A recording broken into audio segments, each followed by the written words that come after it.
بسم اللہ الرحمن الرحیم۔ السلام علیکم۔ حضرت داؤد علیہ السلام کی 10 عظیم خوبیاں۔ ہماری ویڈیو کو لائک کریں، کمنٹ کریں، شیئر کریں اور لیٹسٹ اپڈیٹ کے لیے چینل کو سبسکرائب کریں اور بیل آئیکن پر کلک کریں۔ اللہ تعالیٰ نے قرآن کی سورہ صفات آیت 15 سے لے کر 20 تک حضرت داؤد علیہ السلام کی 10 خوبیوں کا خوب تذکرہ کیا ہے۔ حتیٰ کہ پیغمبر اسلام حضرت محمد مصطفیٰ صلی اللہ علیہ وآلہ وسلم کو بھی وصیت کی کہ مخالفین کے مقابلے میں حضرت داؤد کی مانند صبر و استقامت سے کام لیں۔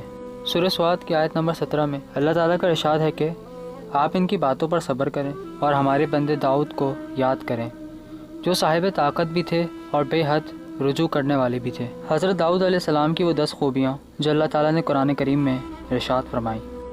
پہلا، صبر و استقامت۔ دوسرا، مقام عبودیت و بندگی۔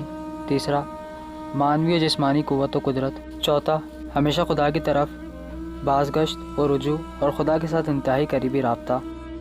پانچواں، پہاڑ ان کے تابع تھے اور ان کے ہمراہ صبح و شام خدا کی تسبیح و تقدیس کرتے۔ چھٹا، پرندے تسبیح خدا کرنے میں ان کے ہم صدا ہوتے۔ ساتواں، وہ نہ صرف یہ کہ ہر کام کے آغاز میں بلکہ ہر حال میں تسبیح خدا کرتے۔ آٹھواں، وہ ایک مقدر اور مضبوط حکومت کے مالک تھے۔